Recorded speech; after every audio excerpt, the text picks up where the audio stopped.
أعوذ بالله من الشيطان الرجيم. بسم الله الرحمن الرحيم. إليه يرد علم الساعة وما تخرج من ثمرات من أكمامها وما تحمل من أنثى ولا تضع إلا بعلمه ويوم يناديهم أين شركائي قالوا آذناك ما منا من شهيد وضل عنهم ما كانوا يدعون من قبل وظنوا ما لهم من محيص لا يسأم الإنسان من دعاء الخير وإن مسه الشر فيئوس قنوط ولئن أذقناه رحمة منا من بعد ضراء مست ليقولن هذا لي وما أظن الساعة قائمة ولئن رجعت إلى ربي أن لي عنده للحسنى فلننبئن الذين كفروا بما عملوا ولنذيقنهم من عذاب غليظ وإذا أنعمنا على الإنسان أعرض ونأى بجانبه وإذا مسه الشر فذو دعاء عريض قل أرأيتم إن كان من عند الله ثم كفرتم به من أضل ممن هو في شقاق بعيد سنريهم آياتنا في الآفاق وفي أنفسهم حتى يتبين لهم أنه الحق أولم يكف بربك أنه على كل شيء شهيد ألا إنهم في مرية من لقاء ربهم ألا إنه بكل شيء محيط بسم الله الرحمن الرحيم حميم عين سين قاف كذلك يوحي إليك وإلى الذين من قبلك الله العزيز الحكيم له ما في السماوات وما في الأرض وهو العلي العظيم تكاد السماوات يتفطرن من فوقهن والملائكة يسبحون بحمد ربهم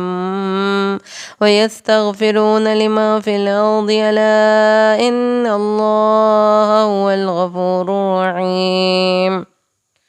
والذين اتخذوا من دونه أولياء الله حفيظ عليهم وما أنت عليهم بوكيل وكذلك أوحينا إليك قرآنا عربيا لتنذر أم القرى ومن حولها وتنذر يوم الجمع لا ريب فيه فريق في الجنة وفريق في السعير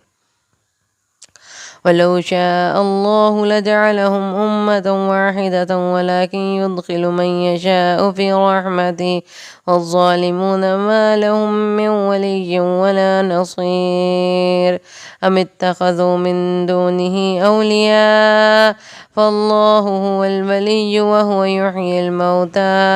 وهو على كل شيء قدير وما اختلفتم فيه من شيء فحكمه إلى الله ذلكم الله ربي عليه توكلت وإليه أنيب فاطر السماوات والأرض جعل لكم من أنفسكم أزواجا ومن الأنعام أزواجا يذرؤكم فيه ليس كمثله شيء وهو السميع البصير له مقاليد السماوات والأرض يبسط الرزق لمن يشاء ويقدر إنه بكل شيء عليم شرع لكم من الدين ما وصى به نوح والذي أوحينا إليك وما وصينا به إبراهيم وموسى وعيسى أن أقيموا الدين ولا تتفرقوا فيه كبر على المشركين ما تدعوهم إليه الله يجتبي إليه من يشاء ويهدي إليه من ينيب وما تفرقوا إلا من بعد ما جاءهم العلم بغيا بينهم ولولا كلمة سبقت من ربك إلى أجل مسمى لقضي بينهم وإن الذين أورثوا الكتاب من بعدهم لفي شك منه مريب فلذلك فادع واستقم كما أمرت ولا تتبع أهواءهم وقل آمنت بما أنزل الله من كتاب وأمرت لأعدل بينهم الله ربنا وربكم لنا أعمالنا ولكم أعمالكم لا حجة بيننا وبينكم الله يجمع بيننا وإليه المصير والذين يحاجون في الله من بعد ما استجيب لهم حجتهم داحضة عند ربهم وعليهم غضب ولهم عذاب شديد الله الذي أنزل الكتاب بالحق والميزان وما يدريك لعل الساعة قريب يستعجل بها الذين لا يؤمنون بها والذين آمنوا مشفقون منها ويعلمون أنها الحق ألا إن الذين يمارون في الساعة لفي ضلال بعيد الله لطيف بعباده يرزق من يشاء وهو القوي العزيز ما كان يريد حرث الآخرة نزد له في حرثه ومن كان يريد حرث الدنيا نؤته منها وما له في الآخرة من نصيب أم لهم شركاء شرعوا لهم من الدين ما لم يأذن به الله ولولا كلمة الفصل لقضي بينهم وإن الظالمين لهم عذاب أليم وترى الظالمين مشفقين مما كسبوا وهو واقع بهم والذين آمنوا وعملوا الصالحات في روضات الجنات لهم ما يشاءون عند ربهم ذلك هو الفضل الكبير ذلك الذي يبشر الله عباده الذين آمنوا وعملوا الصالحات قل لا أسألكم عليه أجرا إلا المودة في القربى ومن يقترف حسنة نزد له فيها حسنا إن الله غفور شكور أم يقولون افترى على الله كذبا فإن يشاء الله يختم على قلبك ويمحو الله الباطل ويحق الحق بكلماته إنه عليم بذات الصدور وهو الذي يقبل التوبة عن عباده ويعفو عن السيئات ويعلم ما تفعلون ويستجيب الذين آمنوا وعملوا الصالحات ويزيدهم من فضله والكافرون لهم عذاب شديد ولو بسط الله الرزق لعباده لبغوا في الأرض ولكن ينزل بقدر ما يشاء إنه بعباده خبير بصير وهو الذي ينزل الغيث من بعد ما قنطوا وينشر رحمته وهو الولي الحميد ومن آياته خلق السماوات والأرض وما بث فيهما من دابة وهو على جمعهم إذا يشاء قدير وما أصابكم من مصيبة فبما كسبت أيديكم ويعفو عن كثير وما أنتم بمعجزين في الأرض وما لكم من دون الله من ولي ولا نصير ومن آياته الجوار في البحر كالأعلام إن يشأ يسكن الريح فيظللن رواكد على ظهره إن في ذلك لآيات لكل صبار شكور أو يوبقهن بما كسبوا ويعفو عن كثير ويعلم الذين يجادلون في آياتنا ما لهم من محيص وما أوتيتم من شيء فمتاع الحياة الدنيا وما عند الله خير وأبقى للذين آمنوا وعلى ربهم يتوكلون والذين يجتنبون كبائر الإثم والفواحش وإذا ما غضبوا هم يغفرون والذين استجابوا لربهم وأقاموا الصلاة وأمرهم شورى بينهم ومما رزقناهم ينفقون والذين إذا أصابهم البغي هم ينتصرون وجزاء سيئة سيئة مثلها ومن عفا وأصلح فأجره على الله إنه لا يحب الظالمين ولمن انتصر بعد ظلمه فأولئك ما عليهم من سبيل إنما السبيل على الذين يظلمون الناس ويبغون في الأرض بغير الحق أولئك لهم عذاب أليم ولمن صبر وغفر إن ذلك لمن عزم الأمور ومن يضلل الله فما له من ولي من بعده وترى الظالمين لما رأوا العذاب يقولون هل إلى مرد من سبيل فتراهم يعرضون عليها خاشعين من الذل ينظرون من طرف خفي وقال الذين آمنوا إن الخاسرين الذين خسروا أنفسهم وأهليهم يوم القيامة ألا إن الظالمين في عذاب مقيم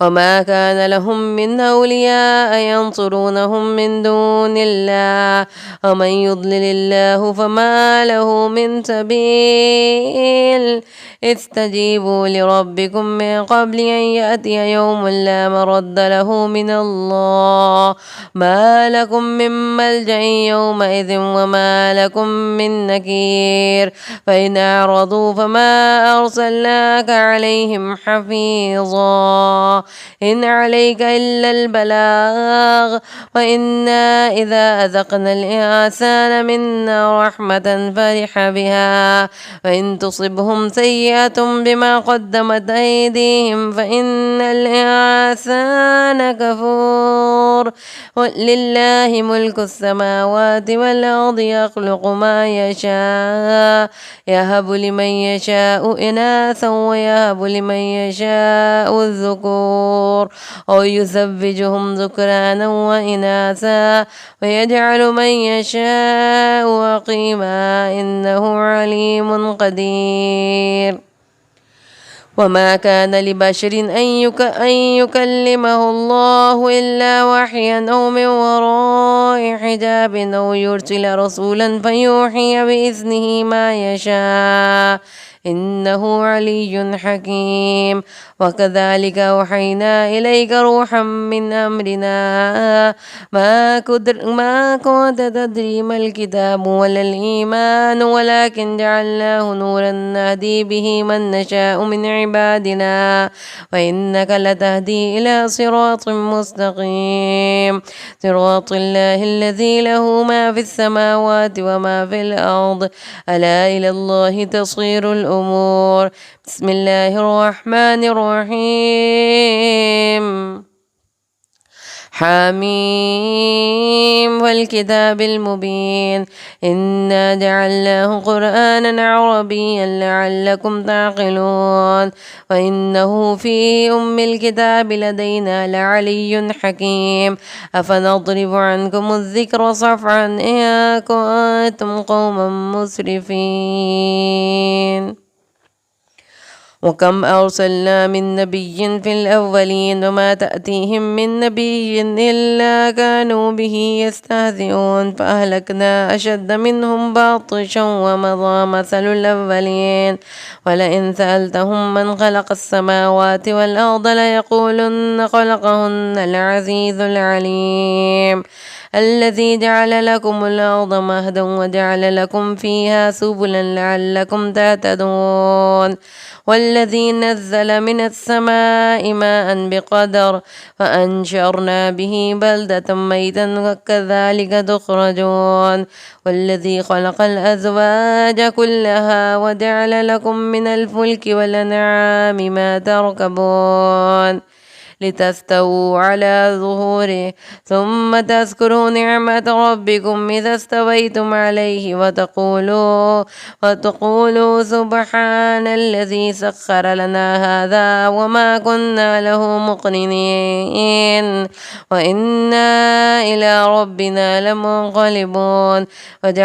وجعلوا له من عباده جزءا إن الإنسان لكفور مبين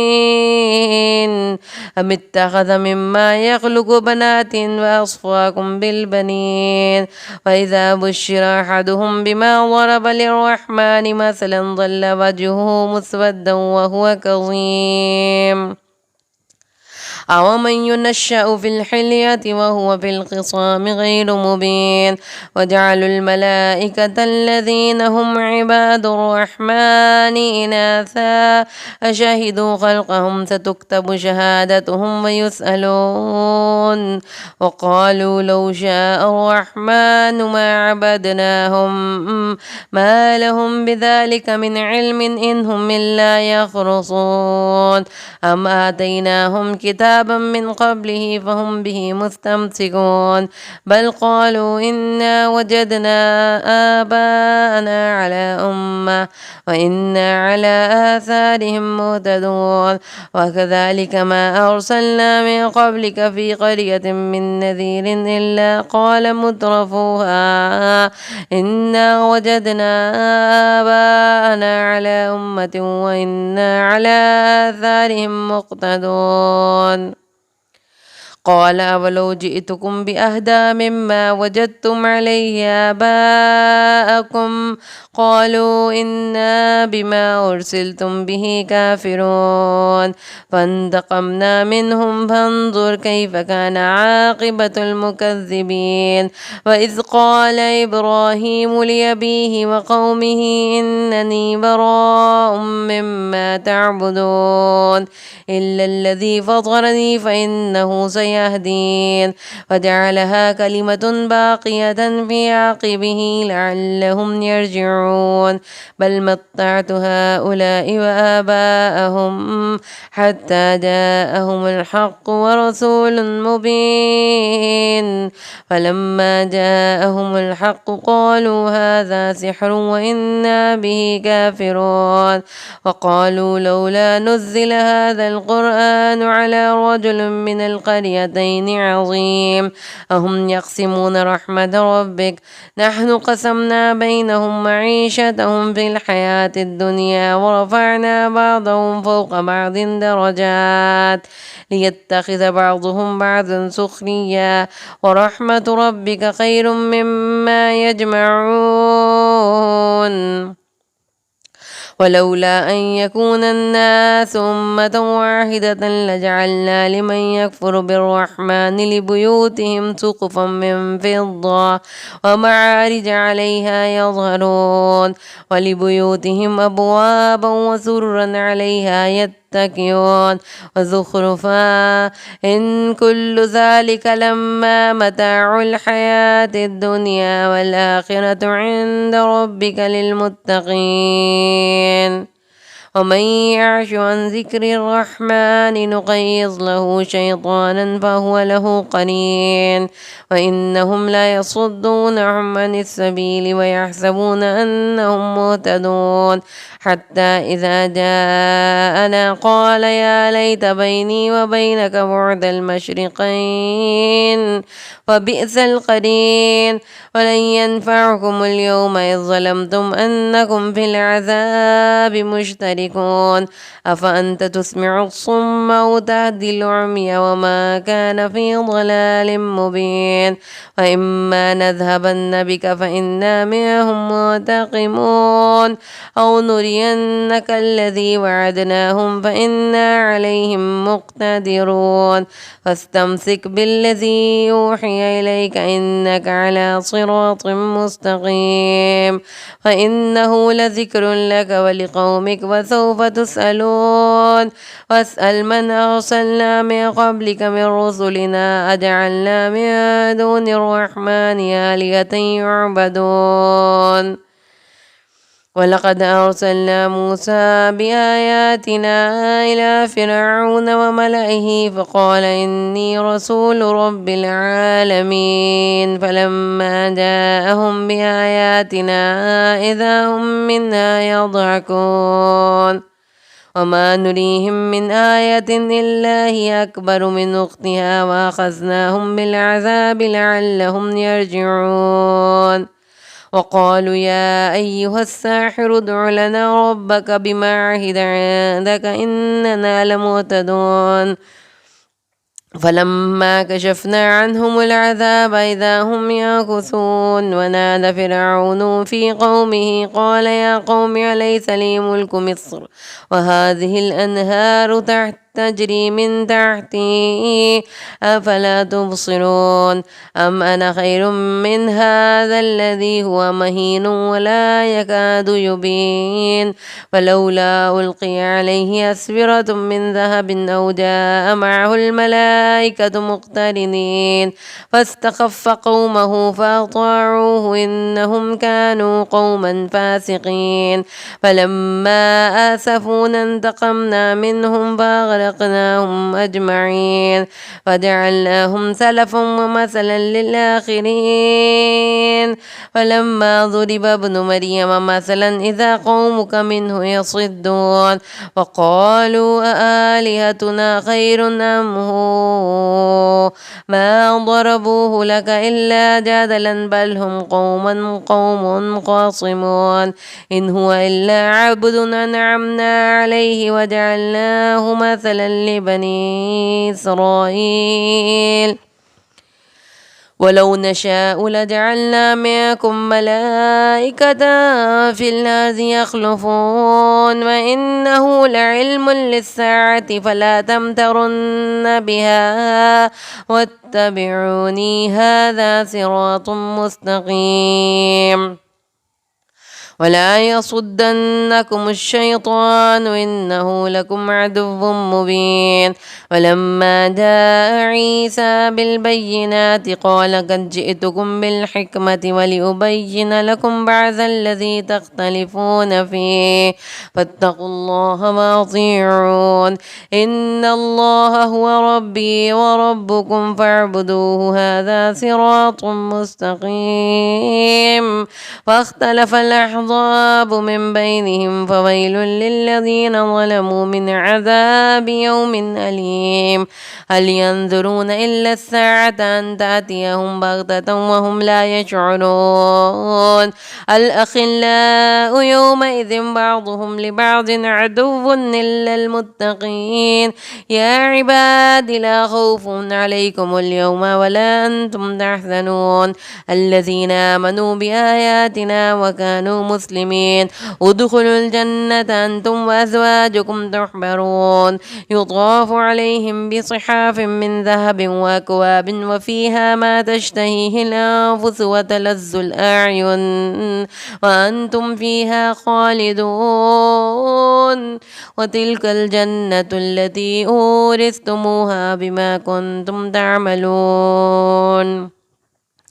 لكم فيها فاكهة كثيرة ومنها تأكلون إن المجرمين في عذاب جهنم خالدون لا يفتر عنهم وهم فيه مبلسون وما ظلمناهم ولكن كانوا هم الظالمين ونادوا يا مالك ليقض علينا ربك قال إنكم ماكثون لقد جئناكم بالحق ولكن أكثركم للحق كارهون أم أبرموا أمرا فإنا مبرمون أم يحسبون أنا لا نسمع سرهم ونجواهم بلى ورسلنا لديهم يكتبون قل إن كان للرحمن ولد فأنا أول العابدين سبحان رب السماوات والأرض رب العرش عما يصفون فذرهم يخوضوا ويلعبوا حتى يلاقوا يومهم الذي يوعدون وهو الذي في السماء إله وفي الأرض إله وهو الحكيم العليم وتبارك الذي له ملك السماوات والأرض وما بينهما وعنده علم الساعة وإليه ترجعون ولا يملك الذين يدعون من دونه الشفاعة إلا من شهد بالحق وهم يعلمون ولئن سألتهم من خلقهم ليقولن الله فأنا يؤفكون وقيله يا رب إن هؤلاء قوم لا يؤمنون فاصفح عنهم وقل سلام فسوف يعلمون بسم الله الرحمن الرحيم حميم والكتاب المبين إنا أنزلناه في ليلة مباركة إنا كنا منذرين فيها يفرق كل أمر حكيم أمرا من عندنا إنا كنا مرسلين رحمة من ربك إنه هو السميع العليم رب السماوات والأرض وما بينهما إن كنتم موقنين لا إله إلا هو يحيي ويميت ربكم ورب آبائكم الأولين بل هم في شك يلعبون فارتقب يوم تأتي السماء بدخان مبين يغشى الناس هذا عذاب أليم ربنا اكشف عنا العذاب إنا مؤمنون أنى لهم الذكرى وقد جاءهم رسول مبين ثم تولوا عنه وقالوا معلم مجنون إنا كاشف العذاب قليلا إنكم عائدون يوم نبطش البطشة الكبرى إنا منتقمون ولقد فتنا قبلهم قوم فرعون وجاءهم رسول كريم أن أدوا إلي عباد الله إني لكم رسول أمين ألا تعلوا على الله إني آتيكم بسلطان مبين وإني عزت بربي وربكم أن ترجمون وإن لم تؤمنوا لي فاعتزلون فدعا ربه أن هؤلاء قوم مجرمون فأسري بعبادي ليلا إنكم متبعون واترك البحر رهوا وإنهم جند مغرقون كم تركوا من جنات وعيون وزروع ومقام كريم ونعمة كانوا فيها فاكهين كذلك وأورثناها قوما آخرين فما بكت عليهم السماء والأرض وما كانوا منظرين ولقد نجينا بني إسرائيل من العذاب المهين من فرعون إنه كان عاليا من المسرفين ولقد اخترناهم على علم على العالمين وآتيناهم من الآيات ما هم فيه بلاء مبين إن هؤلاء ليقولون إن هي إلا موتتنا الأولى وما نحن مفترين فأتوا بآبائنا إن كنتم صادقين أهم خير أم قوم تبع والذين من قبلهم أهلكناهم إنهم كانوا مجرمين وما خلقنا السماوات والأرض وما بينهما لاعبين وما خلقناهما إلا بالحق ولكن أكثرهم لا يعلمون إن يوم الفصل ميقاتهم أجمعين يوم لا يغني مولى عن مولى شيئا ولا هم ينصرون إلا من رحم الله إنه هو العزيز الرحيم إن شجرة الزقوم طعام الأثيم كالمهل يغلي في البطون كغلي الحميم خذوه فاعتلوه إلى سواء الجحيم ثم صبوا فوق رأسه من عذاب الحميم ذق إنك أنت العزيز الكريم إن هذا ما كنتم تمترون إن المتقين في مكان أمين في جنات وعيون يلبسون من سندس واستبرق متقابلين كذلك وزوجناهم بحور عين يدعون فيها بكل فاكهة آمنين لا يذوقون فيها الموت إلا موتة الأولى ووقاهم عذاب الجحيم فضلا من ربك ذلك هو الفوز العظيم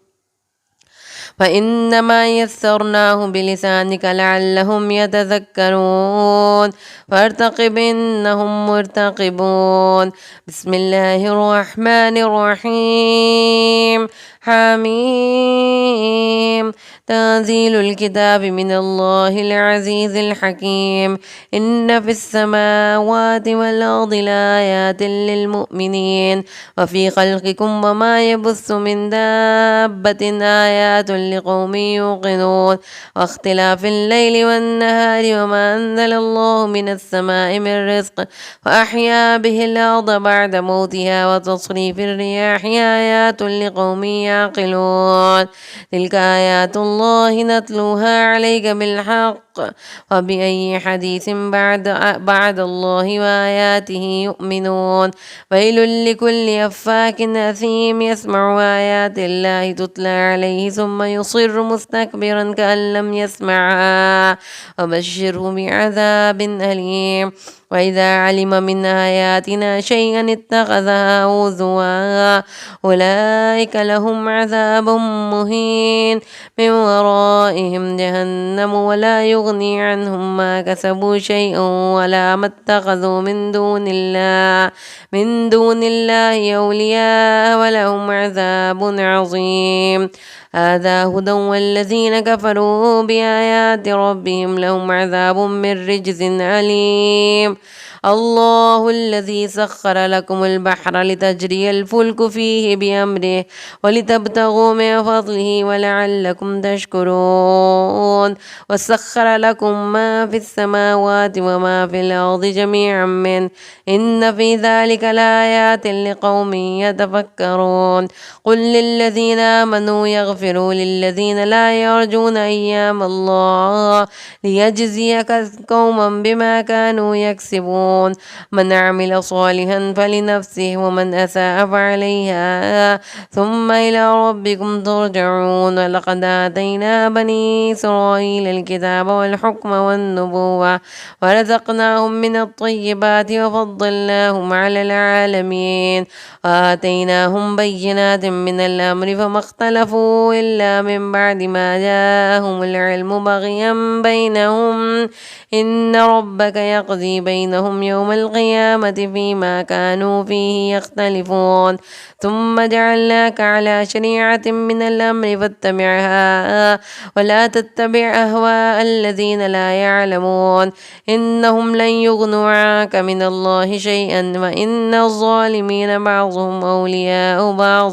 والله ولي المتقين هذا بصائر للناس وهدى ورحمة لقوم يوقنون أم حسب الذين احترجوا السيئات أن نجعلهم كالذين آمنوا وعملوا الصالحات سواء محياهم ومماتهم ساء ما يحكمون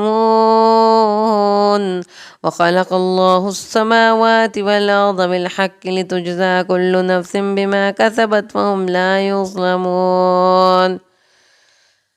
أفرأيت من اتخذ إلهه هواه وأضله الله على علم وختم على قلبه على سمعه وقلبه وجعل على بصره غشاوة ومن يهديه من بعد الله أفلا تذكرون وقالوا ما هي إلا حياتنا الدنيا نموت ونحيا وما يهلكنا إلا الدهر وما لهم بذلك من علم إن هم إلا يظنون وإذا تتلى عليهم آياتنا بينات ما كان حجتهم إلا أن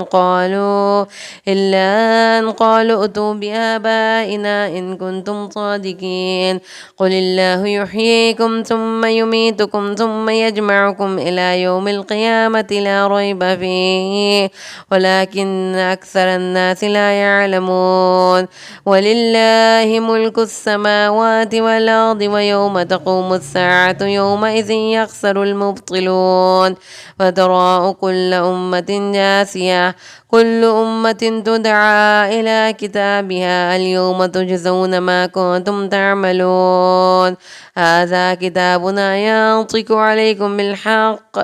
إنا كنا نستنسخ ما كنتم تعملون وأما الذين آمنوا وعملوا الصالحات فيدخلهم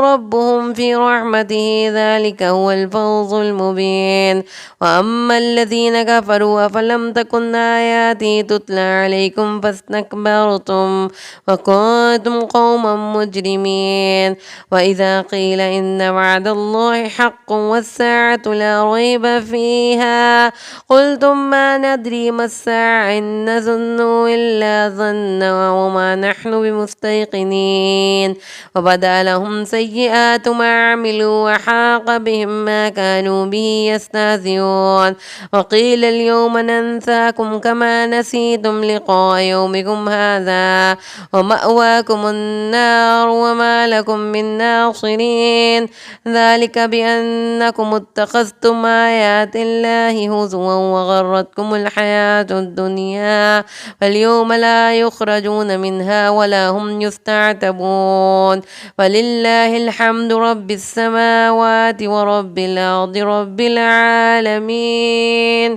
وله الكبرياء في السماوات والأرض وهو العزيز الحكيم صدق الله العظيم.